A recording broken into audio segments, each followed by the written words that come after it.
Fine. Okay, so let's get started with this. Does anyone have any questions or anything we need to chat about before we get started? So, what I'd like you to do is get this out. This page, this 2 pages that I handed out. Does anyone not here? What is today? Wednesday? Was anyone not here Monday that needs this? But you weren't here, were you? Okay. So, I want to continue with this today. And I want to start with a little story, or a little hypothetical story of, let's see, let's use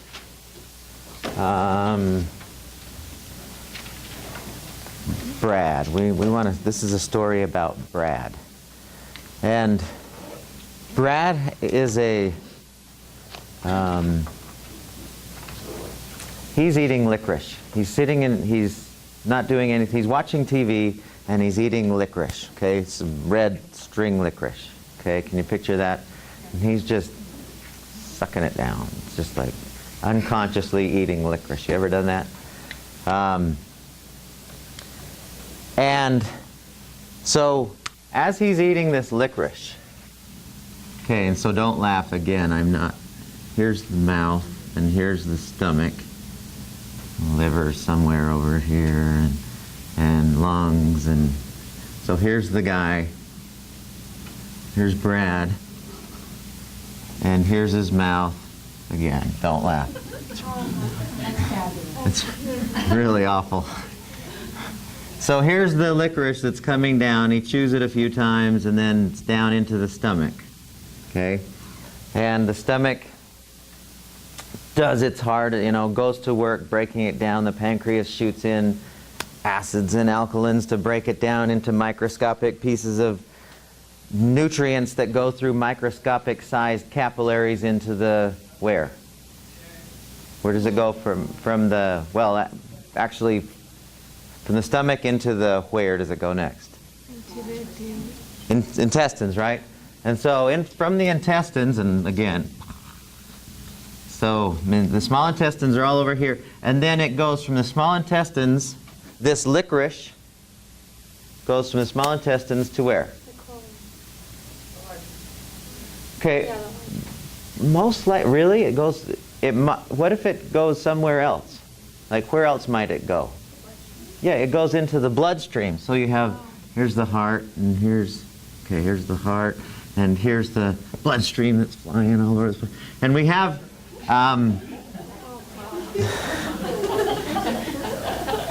my 4-year-old's a better artist than I am. Oh my gosh. And I don't have a problem with that.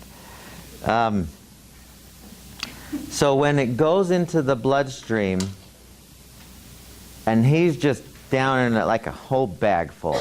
He's just eating the whole thing. He's just watching some basketball game on, some college ball game, and and it goes into the bloodstream. Okay?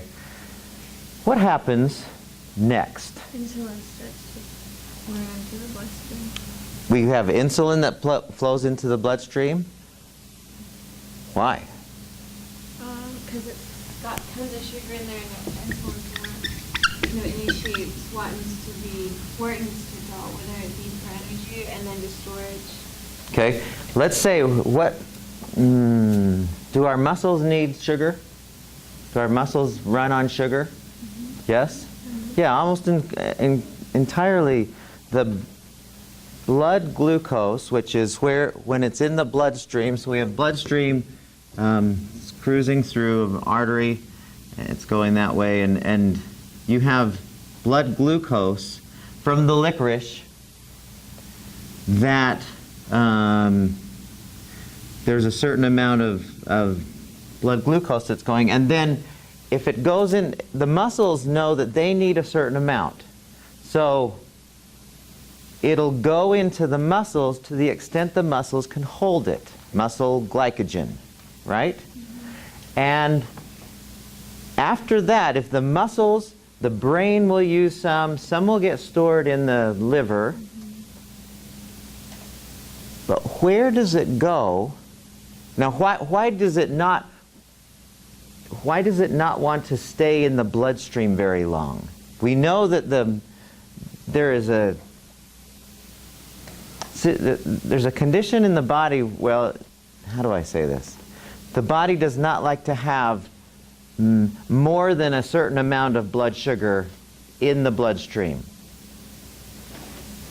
Right? And there's kind of these levels, anywhere from about high is 200 is maximum that it should be, as low as 75 is your blood sugar levels. If it goes above this, or as it starts to approach this number, insulin kicks in big time. Why? Why does it do that? What's the physiology of that? Trying to balance you back out since you're way above on the sugars? Yeah. Well, why is it bad to have high blood sugar levels? What? Say that again. It can destroy cells. Can it? I believe so, because that's kind of why, if I understand right, with diabetics, if glucose is rampant in your bloodstream, and I guess maybe I don't know fully the mechanism of glucose. But what we do know is if glucose levels are continually high, it does turn into diabetes. And then the symptoms of diabetes are damage all over the place, blindness. My uncle lost both of his legs due to diabetes. He could barely see. He was kind of senile at about 65. Really does some serious damage. He'd been diabetic since he was 20. And so because of that, because the body doesn't like to go high on the blood sugar levels, insulin kicks in. And every time the blood sugar levels go high, insulin kicks in and it says, well, I got to put this blood sugar somewhere, and if the muscles are full and if the liver's full and the brain's using enough that it needs, well, where's it going to go? Mesentery fat. What? Your mesentery or just fat storage areas. Yeah, goes to fat.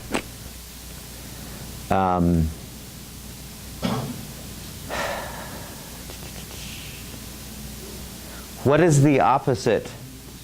What is the opposite hormone that pulls it out of fat? Glucagon, yeah. Glucagon. Okay. So insulin puts it into fat, and this removes it from fat into the bloodstream so that we can use it for energy. Okay? But that's not the real problem that we have in our society with blood sugar levels. Usually the problem is high blood sugar levels. And so there are many people today who are saying that it's not the fat that we eat that is causing the overweight problem that we have in our country. They're saying it's the sugar. It's really the sugar. Far more. And this is why. Whenever we have more sugar than we need, insulin knows we can't have that much, so it stores it somewhere, and it's a really quick mechanism of it converting into fat. Does that make sense for everyone? When I first and this is one of the reasons why that protein diet was so popular. Still is to a certain extent, because when you remove the sugar, when you reduce the sugar levels, when it's high protein, then there's not a lot of blood glucose to be stored as fat. And actually, the glucagon kind of takes over and pulls it out of fat, thinking, well, we still need to use those calories somehow. And so people would lose a lot of weight. That's an interesting idea, I think. Does that make sense for everyone? Yes? What questions do you have? So on the page there, it says, carbohydrates, avoid simple sugars. Now I want to get into that just a little bit more so that we have a clear picture in our head of what that means, simple sugars. Because when you're shopping for food and you're looking at the ingredients, sugar shows up in a lot of different ways.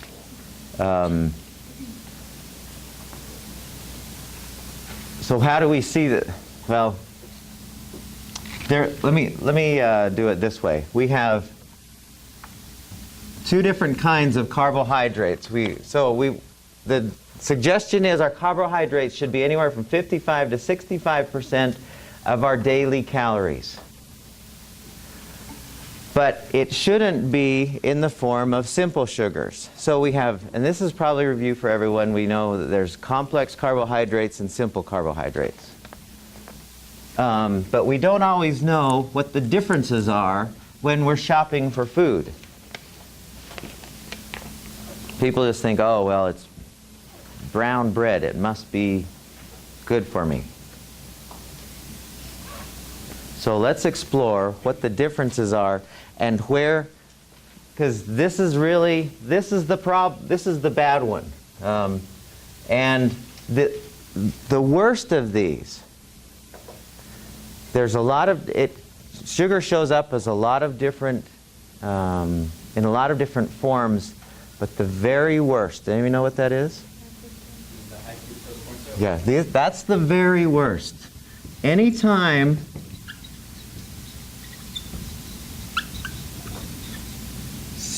syrup. Anytime you're looking at anything and it says high fructose corn syrup, it's pretty much poison. It's about one of the worst things that we can eat. From all the things that I've been studying and learning about carbohydrates, and it's everywhere. And I think it's really interesting that with the introduction, like we mentioned the other day, of trans fatty acids and the introduction of high fructose corn syrup, as those two things were introduced, the obesity epidemic started and has increased with those two things more than anything else that I can see. And it's hard, you're hard pressed to find food that's sugary that doesn't have that in now, because it's so easy to make.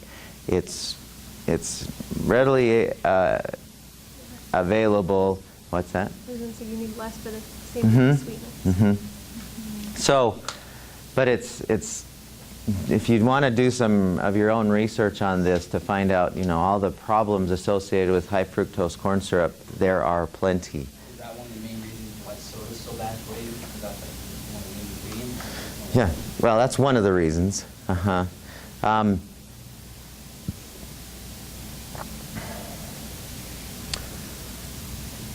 Let's just go with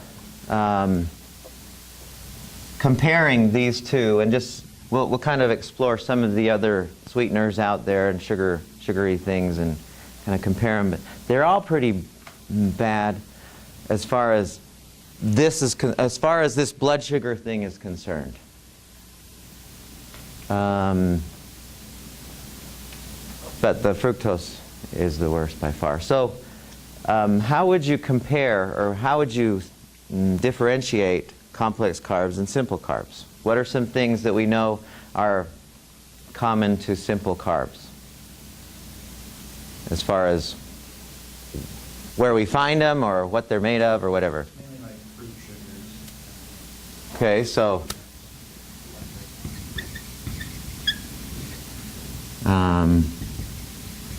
fruit or well, certainly white sugar.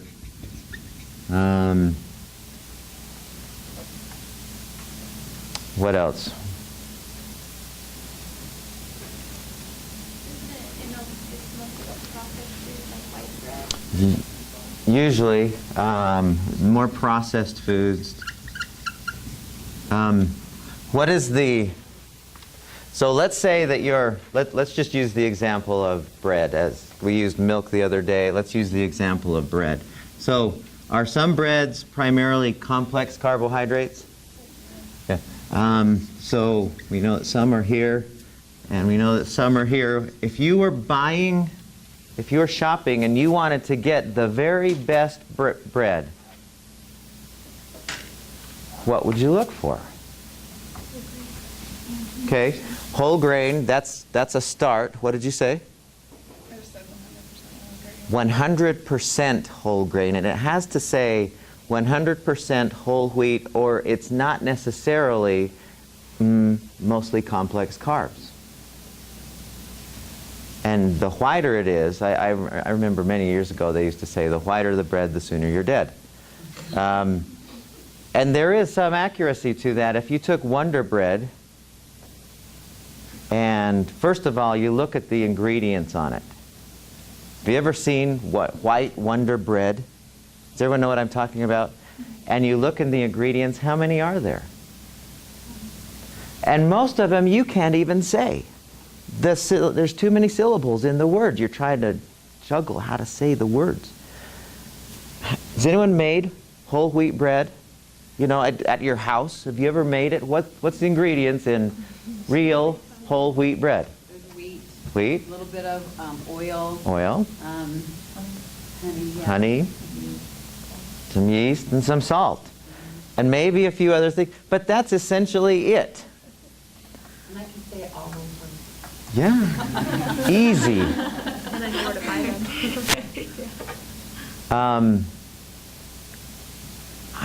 Really, if you're eating Wonder Bread or your friends are eating, you might as well be eating cardboard. For the nutritional value of white bread, cardboard might even be better for you. It might have more fiber. And less chemicals, maybe? Rice, same thing. White rice. So, white rice, brown rice, real brown rice. This should be, 5 or 6, items in the bread. It shouldn't be. And I've only found 3 or 4 in all of my looking for bread, because I enjoy sandwiches for lunch, and I toast and all that kind of stuff. I enjoy bread.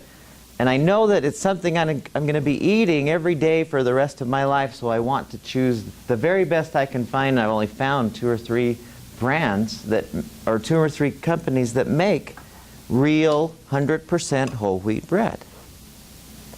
All the rest would fall into this category here. Now, some of them will add fiber in to make it look like, or they'll add coloring, but still it's not the whole grain.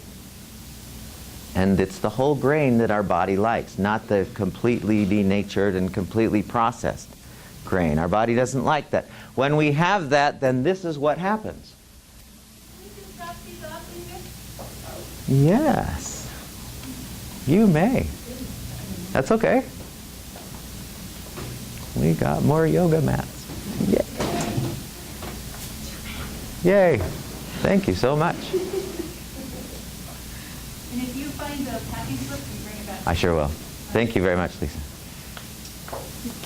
Yoga mats. Does that make sense to everyone? If you're eating this stuff, this is what's going to happen. Is you're going to have challenges with blood sugar, and which turns into fat. Okay?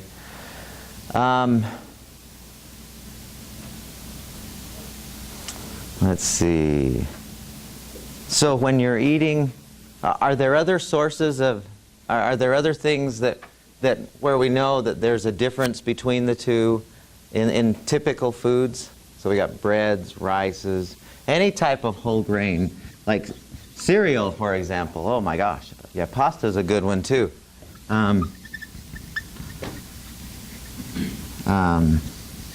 I always find it interesting, people used to be all, they thought they were so righteous when they were eating pasta, they'd get a halo, because I'm eating pasta. And then you look at the ingredients in pasta, and it's this. It's this stuff right here. It's processed wheat, it's processed whatever. And it's no better for you, really, than eating sugar. There are whole grain pastas, however, which, yeah, that's a good call. When it says 100% whole whatever grain as the first item on the list of the ingredients. I find it fascinating. Cereals are always funny to read because, you know, they say we're so nutritious. Cheerios, you know, we're so high multi-grain, and it's still a simple sugar. Unless you're eating oatmeal or something, and I know this is sounding like, man, he's so hard on food, but we've suckered into what our taste bud just dominates. It's so amazing to me that a little thing on our tongue that's about this much dominates everything that goes into our mouth, instead of, you know, something good for us, something that will make things work better for us. We're so dominated by, oh man, I gotta have some fries. And then we just keep eating the fries because it tastes good, and because of what's in the fries, we keep wanting more. The hydrogenated fat, we just keep wanting more. High fructose corn syrup in foods, and we actually want more when we eat those kinds of sugars. Because they get in, well, one of the reasons they get into our bloodstream so fast that we never feel full. How long does it take until you get that full feeling? About 20 minutes. And if you eat like crazy fast, you're going to think, well, I'm still not full. I must need to eat more. And so you eat more and you eat more. And if you eat sugary stuff, then it gets into the bloodstream really fast. And so you still don't feel full. Oh, she's on. Yeah. Sorry, I can't. Can't help you with that one. Awkward. Okay, so I've heard with high fructose corn syrup, like the reason that it's so horrible is because like normally sugars and things kind of go through the pancreas, which releases insulin, but with high fructose, I don't know if this is true. High fructose corn syrup, it goes through your liver, which your brain just doesn't react with as fast. Is that a myth? No, it is accurate. There's some, and I don't remember. I remember Rod telling me the reason why, and it was something like that I don't remember. Satiety sending in your brain Yeah. doesn't send out that hormone that's like, hey, you're full, Right. stop. Especially so with high fructose corn syrup. So yeah, I think you're on the right. So when you're, yeah, go ahead. I had a question. Would also rice and like potato flour and stuff like that be the same result too? Like in like cereal? Yeah. Unless it's whole grain. I mean, it is whole grain or not. And I'm not saying don't eat any of these things. I mean, I still, from time to time, my favorite cereal has always been Golden Grams, and I'll have that every once in a while because I just love the taste of it. But if it's 55% of what you're eating every day, and probably better 60 to 65%, and it's constantly this, which is our American diet, then we're going to wonder why we keep getting larger, and we're going to wonder why we're not able to exercise or work out at our maximum level all the time, or we wonder why we can't sleep very well. It's really important that we start looking at these things. I don't want to spend too much more time on the grains, but do you have any questions, any other questions about that? So what about the sweeteners? Good call? Yeah, what about it? Yeah, the evidence, what do you think? Why did you say no? I just heard, I mean, like, even in some of them, they have, like, formaldehyde and all those weird it for a while or something. Yeah, there's plenty of evidence to show that, one, they are not very healthy. We don't really eat enough of a quantity for it to, like, they found in laboratory studies that it makes rats go senile when they're given sweeteners. But we don't eat that enough of that, because sweeteners are really powerful. You don't need very much to make it really sweeten the pot. But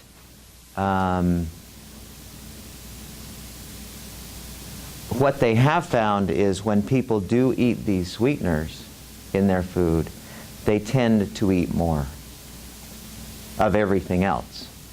It kind of increases their need to eat more food. So they eat, more calories are still going in, even though it's not very many calories in the sweetener has no calories of itself, right?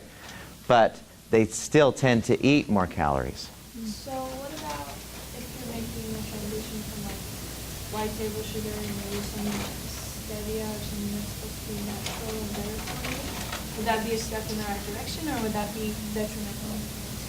I don't know. I would just say, just take it easy on it. Don't go crazy. Don't ever have ice cream. Don't ever have, you know, sugar cereals or whatever that. But just don't eat so much of it, you know, and have more of the whole grains, complex carbohydrates kinds of meat foods. Just in general, look for, when you're going to McDonald's, for example, and you're having a hamburger, that's a good thing to have. The burger in there is a good thing for you. The bun on there is not a good thing. It's not health. Our body can't use that very usefully. The burger part of it, the protein, absolutely, and that's a good thing. So maybe throw half the bun out or something once in a while. I mean, just kind of think in terms of, and this is kind of a weird thing that I've always gone with, but if I want to be doing what I'm doing now in 10 years, if I continue to eat this way, will I be able to? Because I want to, in 10 years, still beat the tar out of anyone in racquetball. And if I can't do that if I don't have my, you know, my health there. And that's kind of a mindset it's kind of a prevention wellness mindset that I think is from our spectrum that we did that first day. It's on this end. There's a really cool quote that I kind of use for different ways, but it kind of goes like this: the successful person successfully healthy person is willing to do the things that the unhealthy person is not willing to do. And nutritionally, we're doing this every day. We might as well take a look at, is what we're eating making any difference? And carbohydrates, I think, is, since it's so much of our daily consumption of calories, we need to be paying closer attention. Now, when is the good time?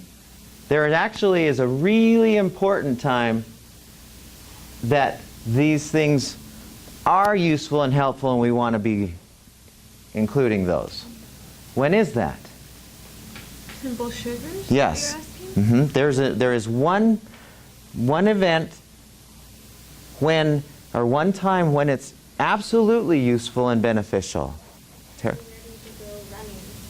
When you're done running. Really? When you're done running. Okay, well, if you're running that far, then yeah. If you're running for 4 hours, then any time before and during and after that. But if you just work out for an hour or so, they call it the 15-minute glycogen window, where it's like if you've been working out and you've been working out at a pretty high level, so you've burned a lot of sugar and fat, your muscles are like going, okay, we've got more glycogen. We want more glycogen stores, because if she exercises again tomorrow, we're going to need to handle the load that she's giving me. So it's like for about 15 minutes, some people are saying even up to an hour, but really for the first 15 minutes, your muscles are going, okay, we're going to create some more of these glycogen stores. And so right after, and you've seen after races or after whatever, what do people usually take? It's almost entirely carb stuff.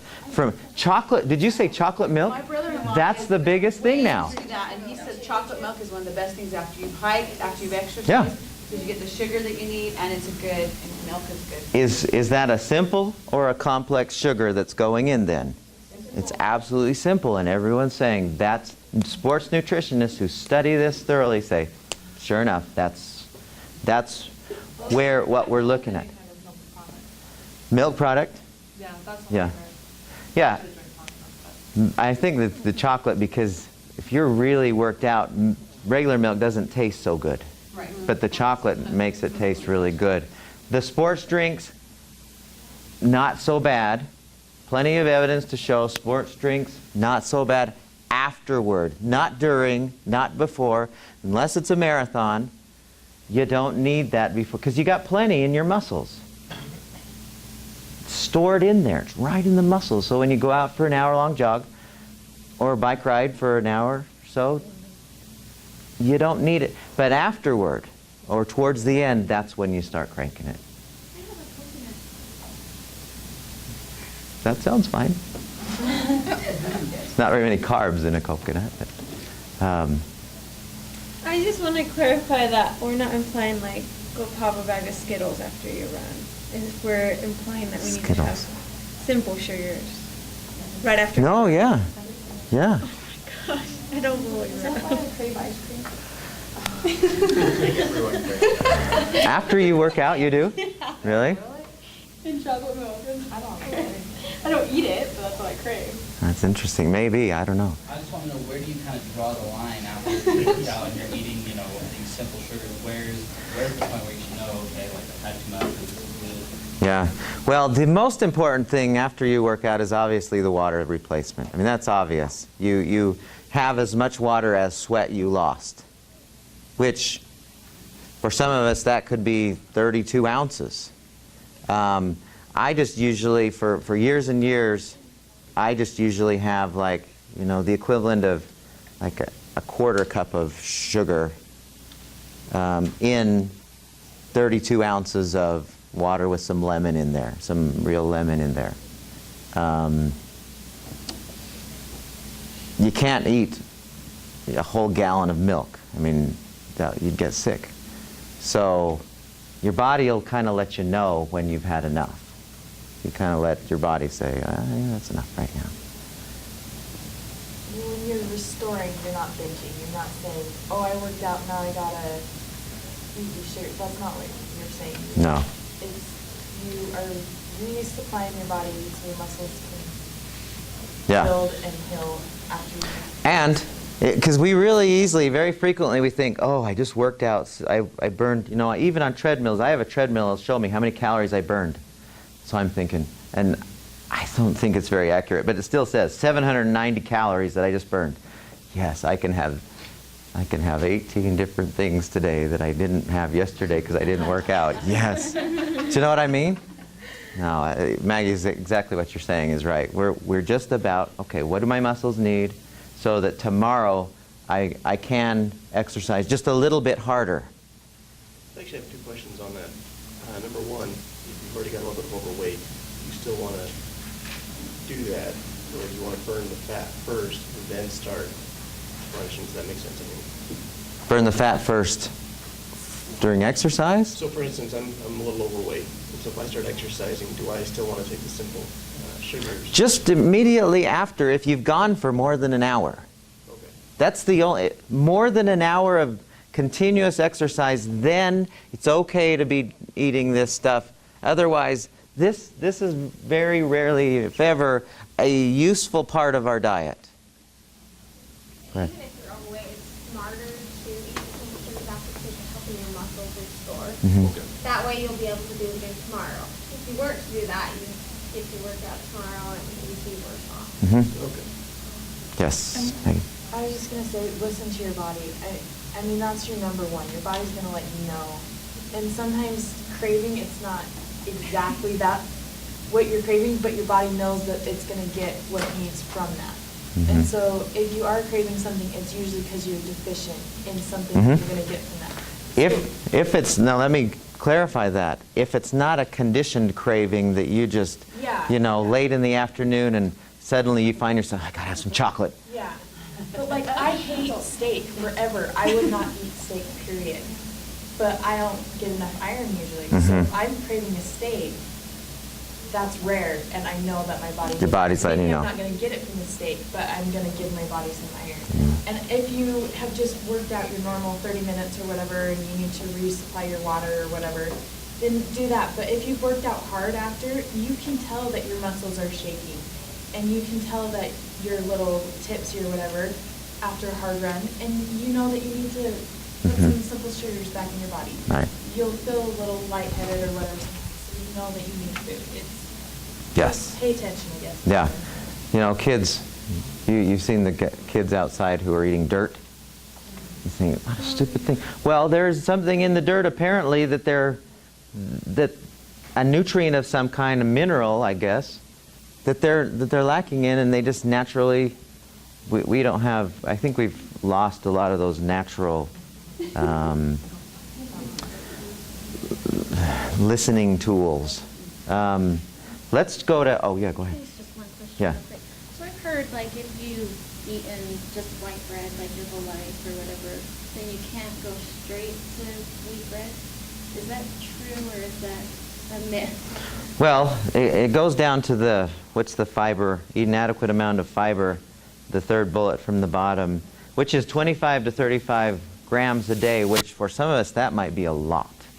And if you do, your body's kind of not used to the fiber, it might take a little unplugging action that might be a little uncomfortable, but still, I mean, I would still say work your way into it. If you feel like it's not comfortable or it's not working so well, then ease back just a tiny bit, but keep working in the direction of getting that much fiber. Colon cancer is either the second or third leading cancer in the country entirely because of this.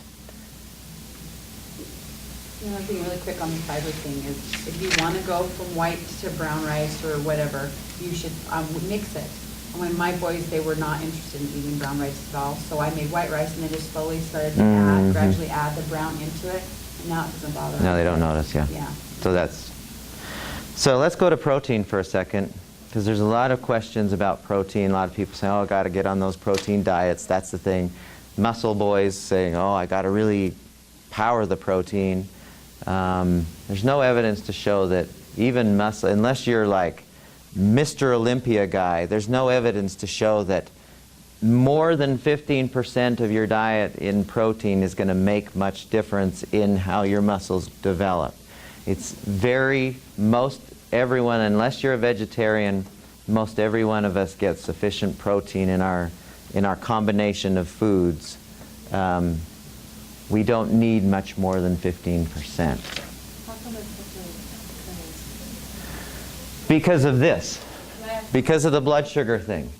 Because when you do eliminate, so when they say, I'm just going to eat protein, well, really what they're really doing is they're eliminating the carbs. And that has good results. When you take out the simple carbs, the problem is they're a little too high on the protein. And then you have problems with that. And your best sources of protein are? What's your best source of protein? Always. Meat. Dairy is a lesser great source of protein. If you're not a meat person, then rice and beans is the same. As far as amino acids are concerned, protein's made up of all the amino acids. Meat has all of the essential amino acids. Rice and beans put together has all of but not by themselves. And most of the other forms of protein or foods that have protein are lesser in the full complement of amino acids. So if you want the full, just eat meat from every now and then. Just don't make it your main part of your meal every meal. Don't make it be the center of the plate every meal. The biggest problem with the meat is not necessarily the protein part. It's what? It's the fat part that's in the meat. You know, steak is really great, and the protein in there is so good for us. It's the marbled fat in there that makes it taste good that is more of the problem. Did you ever? Yes, I had a kind of question on proteins. I've had a lot of friends that have tried to get me to go vegetarian. And I've tried it, and I've usually lasted about a week or two, and I feel like if I were to die. You don't like it? I can't seem to do it, and I love meat. And so my question is, are the vegetarian diets, can they be as healthy as eating a little bit of meat once in a while? Oh yeah, is anyone here vegetarian? You are? How would you answer that? So yeah, you can get sufficient protein from non-meat and even non-dairy sources. If you're, I don't know, I'm not totally convinced that vegetarian is the optimal. But you rarely see vegetarians who are huge. You know, you never see vegetarians with cholesterol problems. Rarely see vegetarians with high triglyceride problems. My question is for the vegetarians, and I don't know how you're doing, but for most vegetarians I've ever met, my question is, could you run a marathon tomorrow? Are you getting enough nutrients to support a very active lifestyle because we want to be active? I'll bet in your case you'd probably say, yeah, you can. Many can't, and so I don't know. I'm still not convinced that we want to eliminate meat completely. I think a lot of vegetarian people who decide to be a vegetarian because, like, they're just, they're doing it maybe for animal rights. For moral reasons, right, Yeah. right. I think that they think, I think it's easy to forget all the nutrition thing. Like, they think maybe they're healthy, but they actually eat a lot of the simple processed food. Yeah. They fall into that. And whether, if you are eating meat, clearly we want to stay away from the meat that it has steroids in it. Grass-fed cows is far better than the cows that are, as far as the quality of the meat's concerned. Everyone knows that. You want to try to get meat that's as hormone-free as possible, and chemicals that they're eating are minimized. But we still want to eat some meat, I think. So my dad is a hunter, so the meat that we eat is primarily elk, which is really lean. Very lean, yeah. It's grass-fed and natural. So would that be, obviously we'd say we could below the 15%. Perfect call, yeah. But game meat would you say that would be better than? Oh, by far. See, here's the thing that we have to keep in mind is, and when we get to the stress response, we'll explore this much more deeply, but we have to always remember, this is one of the things I thought was most interesting as I've been studying this health stuff for 30 years, is we have to always remember that the bodies we have are our ancestors' bodies. In other words, the bodies we have are the bodies of those ancestors who were living out in the wilds. And it does a lot of what it does, or needs a lot of what it needs, because that's how they adapted to the environment. We haven't adapted yet to a 21st century environment. We still live in a 10,000 BC body. And so you have to think, well, what did they do to survive? What did they do to manage things well? Did they eat meat? Yes. Did they eat processed foods? No. Did they eat fruit and vegetables? Absolutely. Did they eat sweeteners? No. And so that's kind of the mentality we have to eat, is what did they eat that kept them living? Those are probably the same things that would be good for us. Common foods to avoid whenever possible. And these are kind of the dark side list. If you were going to say, you know, of all the things that I want to eat, which ones should I probably... And I'm not saying eliminate. You don't want to be boring. But as much as possible, don't have... If you're going to choose butter or margarine, choose butter. Don't drink soft drinks. That's the number one leading cause, if we could put a cause on obesity, is the... How many teaspoons of sugar do you know are in a 12-ounce thing of whatever, Dr. Pepper? Do you know how many teaspoons are in there?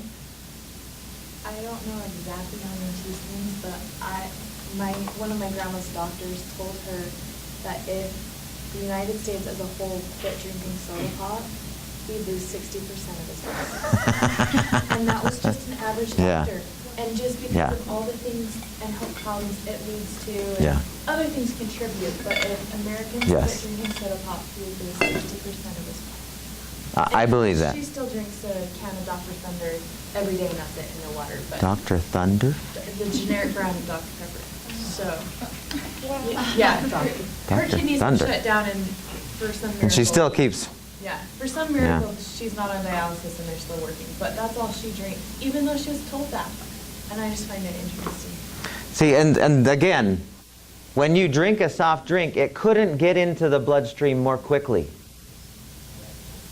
That's the problem right there. That's one of the problems. There's phosphoric acid, which that cleans your driveway of the oil. I mean, there's all kinds of things in those foods, in the soft drinks that are... There's nothing nutritionally useful in a can of Dr. Pepper or Coke or anything like that. There's not a single thing in there that a nutritionist would say, well, that's kind of good for you. You know, with fruit drinks, you know, you think, okay, well, there's sugar, maybe a little bit of... but if you look at the ingredients in a fruit, it's just sugar water, essentially. Even, well, if you're doing frozen OJ, okay, there might be a little vitamin C going, but essentially you're still drinking sugar water. I saw it.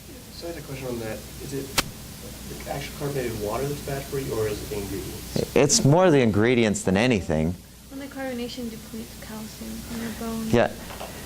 Every one of those ingredients, if you went through and did an analysis, did a Google search on every one of those ingredients, you would find, you'd go, why in the world am I drinking this? What about diet sodas?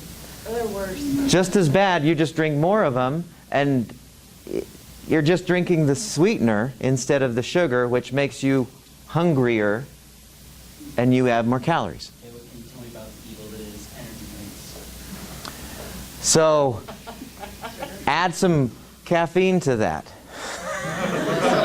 Other weird stuff, like the guarana or whatever you want to Yeah. call it, the taurine, what, you know, are those just more horrible for you?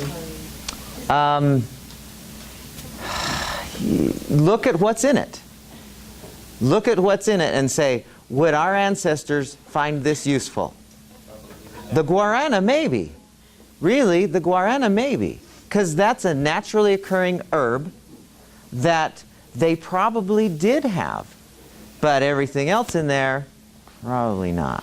But guarana has tons of caffeine too, and so... Yeah, but I know that people have harvested that for the purpose of, I mean, it's still a naturally occurring herb. Right, right. I feel like with energy drinks, people have them because they want more energy, but if you're eating right and eating like the whole foods that you should, your body naturally produces. Just do yoga and do some of these good things. Exactly. Last point of all of these things, and the rest are really important. Eat foods that are as live as possible. Important. Get vitamins and minerals from food. If it's poor, take a multivitamin mineral supplement. That's fine. But the very last point, and it is the biggest point, is don't overeat. Tons and tons of research is showing that, one, people who undereat live longer, significantly longer. But think about how big a plate, you know, you go to Golden Corral and have 4 or 5 of these, and how big's your stomach? and how much work you've got to do to make that food into microscopic nutrients that go into your body, and how much excess you have, and it's got to go somewhere. That's where it's going to go. So that's the one thing that above all the others we need to look at. Okay, thanks everyone. That's all we have to say about nutrition. Have a great day.